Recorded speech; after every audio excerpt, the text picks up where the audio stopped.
नमस्कार दोस्तों, मैं राज पांडे। आप देख रहे हैं आरसीएम टुडे। आइए जान लेते हैं अभी की बड़ी खबर, ब्रेकिंग न्यूज़ के बारे में। अभी की लेटेस्ट अपडेट के बारे में बात करेंगे, पूरी खबर विस्तार से देंगे। सच को सच कहेंगे, झूठ को झूठ कहेंगे, न पक्ष न विपक्ष, वनली निष्पक्ष।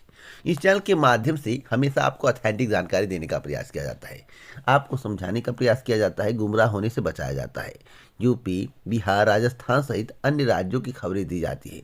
जो खबरें मुझे प्राप्त होती हैं आप तक पहुंचाया जाता है, सही और सटीक। मैं आपको बताना चाहता हूं, चाहे राजनीतिक मुद्दा हो या भर्ती परीक्षाओं से संबंधित कोई खबर हो या बेरोजगारी का मुद्दा हो या रोजगार से संबंधित कोई भी खबर हो, इस चैनल के माध्यम से आपको दी जाती है। इसलिए आप इस वीडियो को पूरा देखें, समझने का प्रयास करें। समाचार पत्र को देखने से हर बात समझ में नहीं आती है, इसलिए समाचार पत्र के साथ साथ आप उसकी गहराई तक जाने का प्रयास करें। तो वीडियो को लाइक शेयर जरूर कर दें। इसी प्रकार की ऑथेंटिक जानकारी के लिए चैनल को अभी सब्सक्राइब कर लें, बेल आइकन दबा दें, ऑल पर सेलेक्ट कर दें, इससे हमारे वीडियो का नोटिफिकेशन आप तक सबसे पहले पहुंच जाए, वीडियो को आप सबसे पहले देख पाएँ। सबसे पहले मैं बात करूंगा बेसिक शिक्षा विभाग की। बेसिक शिक्षा विभाग में भी अब शुरू हुई छटनी। 50 वर्ष की आयु पूरी कर चुके शिक्षकों को नोटिस देकर हटाएगा विभाग। सवाल है, आप कर्मचारियों को हटा रहे हैं जो एक स्कूल का काम देख रहे हैं, एक तहसील का काम देख रहे हैं। मैं कर्मचारियों की बात कर रहा हूं। एक शिक्षक एक स्कूल का काम देखता है, एक कर्मचारी तहसील का या जिस क्षेत्र में उसका रखो उसका काम देखता है। मतलब सभी को थोड़े थोड़े काम के साथ डिवाइड किया गया है। लेखपाल ग्रामीण का काम देखता है, 5 गांव, 7 गांव, 8 गांव उसको मिलते हैं। वर्तमान की स्थिति को देखते हुए आप उसकी छटनी कर रहे हो। जो सांसद होते हैं, जो विधायक होते हैं, जो प्रधानमंत्री जी है, प्रधानमंत्री जी की आयु कितनी है, गृह मंत्री जी की आयु कितनी है, आप सोचिए जरा। क्या उन पर यह नियम लागू नहीं होना चाहिए? सांसद बने बैठे हैं कक्षा 5 पढ़ के, 7 पढ़ के, 10 पढ़ के, उनकी छटनी नहीं होनी चाहिए? केवल कर्मचारियों की छटनी होनी चाहिए? क्या कर्मचारी उनसे बेहतर काम नहीं कर पा रहे हैं? जिसे जिला देखना है उनकी छटनी नहीं हो रही है, और जिसे मात्र तहसील में काम करना है, जिसे मात्र स्कूल में काम करना है, जिसे एक छोटे से क्षेत्र में काम करना है, उसकी छटनी की जा रही है। ऐसा क्यों? आप लोग कमेंट बॉक्स में अपनी राय दें। क्या यह नियम सही है? आपकी राय हमारे लिए अति महत्वपूर्ण है। एक और महत्वपूर्ण खबर है जिसके संबंध में आपको जानकारी होना आवश्यक है। फांसी की जगह उम्र कैद संभव। पूर्व प्रधानमंत्री राजीव गांधी की हत्या मामले में दोषी श्रीहरन पर संविधान पीठ ने कहा था कि उम्र कैद का मतलब है 16 वर्ष नहीं, बल्कि पूरी उम्र जेल में गुजारना है। हालांकि दंड विराम के रास्ते खुले रहेंगे। वहीं स्वामी श्रद्धानंद मामले में कहा था कि उन्हें पूरी उम्र जेल में बितानी होगी। तो चाहे आप फांसी दे दो और चाहे आप जेल में अंतिम समय तक रखो, एक ही बात है। आप बाहर की स्थिति नहीं देख पाओगे, जेल में रहोगे। हाँ, फांसी दोगे तो तुरंत की स्थिति आप लोग जानते होंगे क्या स्थिति होती है। उम्र कैद होगा यानी कि पूरा जीवन जेल में बिताना होगा, तो क्या स्थिति होगी आप तब भी जानते होंगे। आप इतने समझदार हैं। तो फिलहाल कौन सा बेटर है, या तो सुप्रीम कोर्ट तय करेगा। मैं आपको बताना चाहता हूं कि पैरोल की अर्जी में परेशानी, इस सज़ा के क्रम में वह 30 साल से जेल में बंद हैं। उनसे अब पैरोल पर बाहर आने के लिए अर्जी दी है, लेकिन उनसे कहा है कि पूरी उम्र जेल में गुजारने की सज़ा के कारण सज़ा माफ़ी की अर्जी देने का लाभ नहीं मिल पा रहा है और मौत की सज़ा की जगह पूरी उम्र जेल में गुजारने जैसी सज़ा दी जा सकती है। वहीं स्वामी श्रद्धानंद के मामले में उच्चतम न्यायालय ने यही सज़ा दी थी कि उसे सीआरपीसी की धारा 433, 433A के तहत दंड विराम का लाभ नहीं दिया जाएगा। तो आप लोग समझ सकते हैं, कोर्ट कोई भी सज़ा तय कर सकता है। या तो आपको फांसी मिल जाए या तो आपको पूरी उम्र जेल में रहना पड़े। ऐसी स्थिति आपको देखने को मिल सकती है अगर आपके मामले गंभीर हैं। अगली अपडेट है दरोगा भर्ती को लेकर। दरोगा भर्ती परीक्षा के 3 इनामी जालसाज गिरफ्तार कर लिए गए हैं। ऐसा नहीं कि दरोगा भर्ती में धांधली नहीं हुई है, धांधली हुई, नकल कराने का प्रयास किया गया है। इसी को लेकर अभ्यर्थियों के द्वारा आंदोलन भी किया गया था। जो आंदोलनकारी थे उन पर मुकदमा दर्ज कर दिया गया, आपको भली भांति मालूम होगा। और मैं आपको बताना चाहता हूँ, जिस परीक्षा में धांधली हो रही है उस परीक्षा को रद्द होना चाहिए। अगर अभ्यर्थियों ने आंदोलन किया है तो उनके आंदोलन कार्यों से मिलना चाहिए, या जो उसके अगुवा हो उनसे मिलना चाहिए, उनसे बात करनी चाहिए। स्थिति क्या थी, क्यों आप आंदोलन करें, क्या कारण है, उस पर सरकार को निर्णय लेना चाहिए। अगर भर्ती में धांधली हुई तो रद्द होना चाहिए। जिस प्रकार से बिहार में राजस्थान में लंबे समय के बाद रीट परीक्षा को रद्द किया गया, उसी प्रकार से उत्तर प्रदेश की भी परीक्षाएं रद्द होनी चाहिए अगर धांधली हो रही है। संघर्ष का लाभ मिलना चाहिए, यानी कि हम आंदोलन कर रहे हैं तो उसका लाभ मिलना चाहिए। लेकिन वर्तमान सरकार में ऐसा कुछ नहीं हो रहा। वर्तमान सरकार जो चाह रही है वही हो रहा है। जिले में गत वर्ष नवंबर में हुई दरोगा भर्ती परीक्षा में इलेक्ट्रॉनिक डिवाइस के माध्यम से नकल का प्रयास करने वाले सालभर गिरोह के 3 जालसाजों को स्पेशल टास्क फोर्स की स्थानीय इकाई ने शनिवार को नुआओ अंडरपास के समीप गिरफ्तार कर लिया। आरोपितों की पहचान 15,000 रुपये की इनामी मिर्जापुर के जिगना थाना अंतर्गत चदेरू चौकठा निवासी धर्मराज यादव, 15,000 की इनामी प्रयागराज के गुरपुर थाना अंतर्गत सिमरा कलबना निवासी पुष्पराज सिंघवा, 10,000 की इनामी प्रयागराज के सुराव थाना अंतर्गत मुरादेपुर खीदिरपुर इस्माइलगंज निवासी प्रभाकर पटेल के रूप में हुई है। तो इन लोगों को पकड़ लिया गया है और इन पर इनाम भी घोषित किया गया था। तो यह कामयाबी है, लेकिन परीक्षा में किस स्तर पर धांधली किए हैं, किस स्तर पर धांधली हुई है, क्या इससे उन प्रतियोगी छात्रों के हक का हनन होगा जो मेहनत से तैयारी किए हैं, इसके बारे में भी सरकार को सोचना चाहिए। आपकी क्या राय, परीक्षा रद्द होनी चाहिए या नहीं। अगली अपडेट है टीईटी प्रश्न पत्र लीक मामले में 25,000 का इनामी गिरफ्तार। एसटीएफ की नोएडा यूनिट ने यूपी टीईटी प्रश्न पत्र लीक करने के मामले में फरार चल रहे 25,000 रुपये की इनामी बलराम उर्फ बबलू को गिरफ्तार किया है।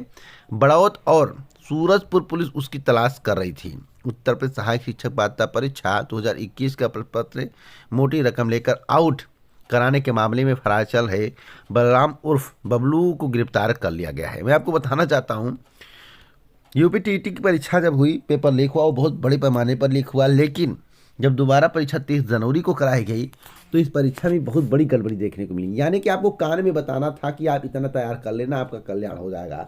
2017 का सेम पेपर 2022 में दे दिया गया।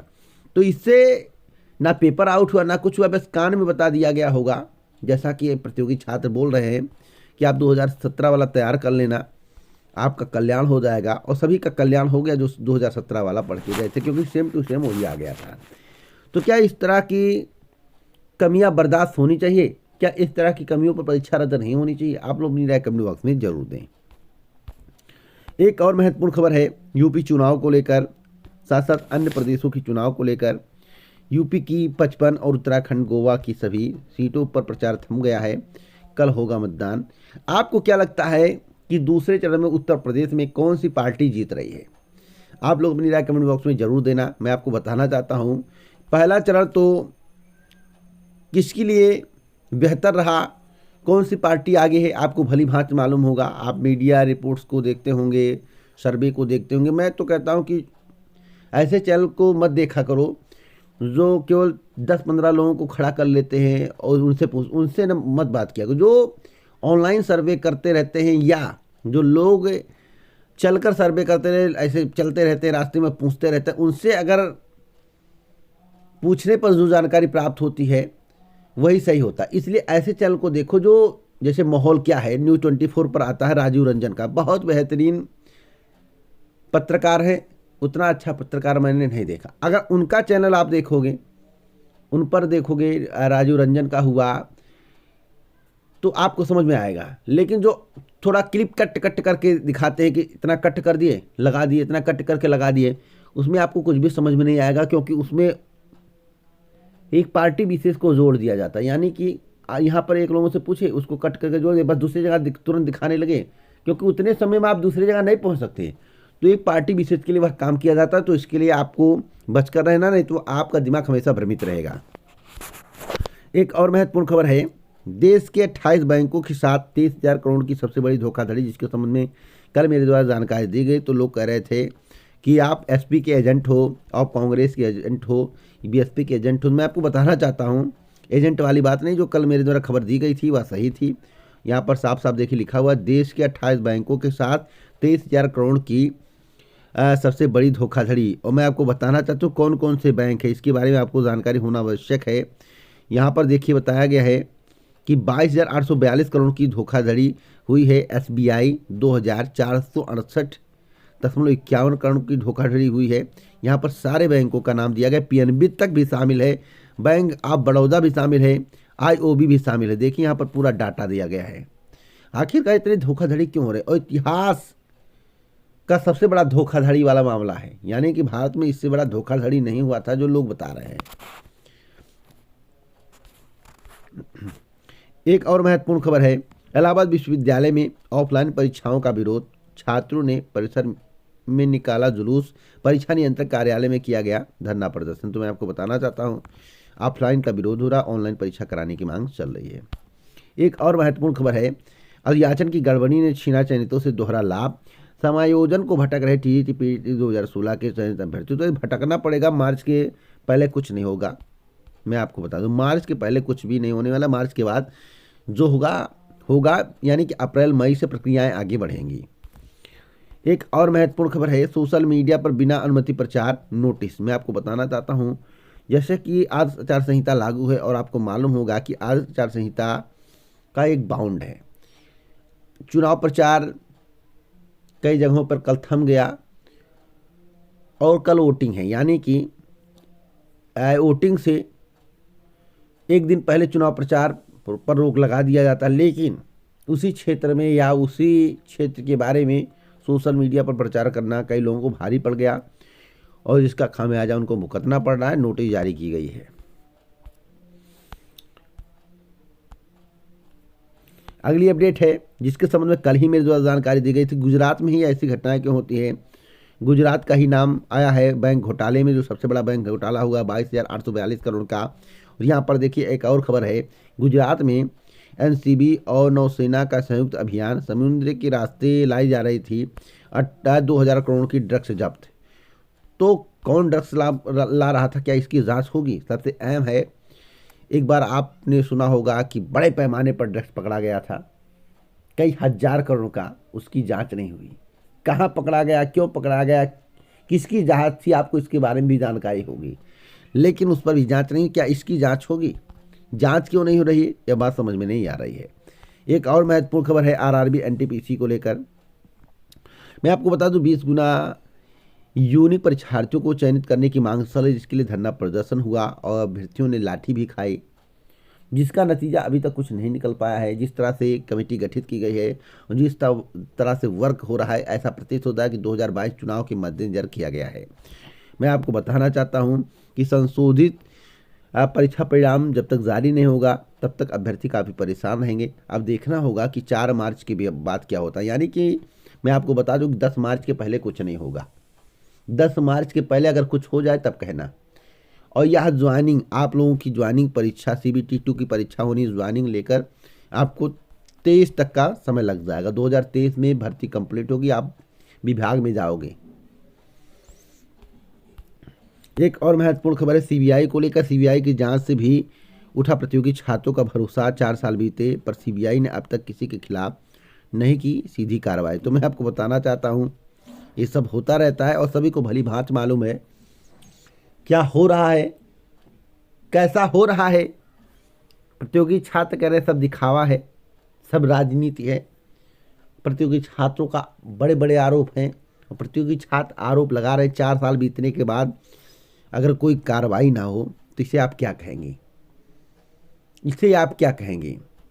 तो मैं इस पर बातें नहीं करना चाहता हूं क्योंकि इसमें अभी कुछ होने वाला नहीं है। आगे कोई अपडेट मिलेगी तो मैं आपको अवश्य दूंगा। एक और महत्वपूर्ण खबर है, बिहार मुजफ्फरपुर की 34,540 कोटि की सहायक शिक्षकों के बच्चे पद पर नियुक्ति को हरी झंडी। मैं आपको बताना चाहता हूं, बिहार कर्मचारी चयन आयोग ने निर्देश दिया है कि आवेदन करने वाले ऐसे अभ्यर्थी जो विषयवार कोटिवार मेधा सूची में स्थान पाते हैं लेकिन उनके कागजात आयोग कार्यालय में उपलब्ध नहीं हैं, उन्हें काउंसलिंग के लिए बुलाया जाएगा। काउंसलिंग में उनके कागजात की जांच की जाएगी। इसमें बुलाए जाने वाले अभ्यर्थियों की विषयवार सूची जारी कर दी गई है। कोर्ट के आदेश के आलोक में रिक्त पदों से अधिक अभ्यर्थियों को कागजात जांच के लिए काउंसलिंग में बुलाया जाएगा। आयोग ने कहा है कि अपने प्रमाण पत्र जमा करने से चूके अभ्यर्थियों को यह मौका मिला है। आयोग ने निर्देश जारी किया है कि 2010 से पहले के प्रमाण पत्र के आधार पर काउंसलिंग में अभ्यर्थी को शामिल होने का मौका दिया जाए। तो अब तक की सबसे बड़ी खबर है 22 फरवरी से होगी विषयवार काउंसलिंग। एक और महत्वपूर्ण खबर है, सभी प्रतिबंध हटा दिए गए हैं बिहार से, सब अनलॉक हो गया है और प्रदेश में स्कूल, कॉलेज, दुकानें, पार्क व कार्यालय सभी समान रूप से खोलेंगे। तो यानी कि कोरोना के केस लगातार कम हो रहे हैं, यह एक अच्छी बात है जिससे सभी प्रतिबंध को हटाया गया है। सरकार ने निर्णय लिया है। यहाँ पर आप देख सकते हैं बिहार के मुख्यमंत्री जो बैठे हुए हैं, इन्होंने एक बैठक बुलाई थी, बैठक में निर्णय हुआ, उसके बाद आदेश जारी कर दिया गया है। एक और महत्वपूर्ण खबर है, सूबे की पंचायतों में बहाल होंगे 8067 कार्यपाल सहायक। बिहार की खबर है, राज्य के लोगों को अब अपनी पंचायतों में ही जाति, आवासीय, आय और आचरण प्रमाण पत्र मिल जाएगा। पंचायती राज विभाग शीघ्र ही ग्रामीणों को लोक सेवा केंद्रों के जरिए पंचायतों में ही सुविधाएं मुहैया कराएगा, जिसकी तैयारियां शुरू कर दी गई हैं। एक बहुत ही महत्वपूर्ण खबर है, 42,902 अभ्यर्थियों को नियुक्ति पत्र देने की तैयारी चल रही। 25 के पहले भी बांटे जा सकते हैं नियुक्ति पत्र। सर्टिफिकेट की जांच की स्थिति की समीक्षा कल। तो अब तक की सबसे बड़ी खबर है। तो इसी प्रकार की ऑथेंटिक जानकारी के लिए आप हमसे जुड़ने के लिए चैनल को सब्सक्राइब करें, बेल आइकन दबाएं, ऑल पर सेलेक्ट करें, जिससे हमारे वीडियो का नोटिफिकेशन आप तक सबसे पहले पहुंच जाए, वीडियो को आप सबसे पहले देख पाएं। जय हिंद, जय भारत, तो नमस्कार।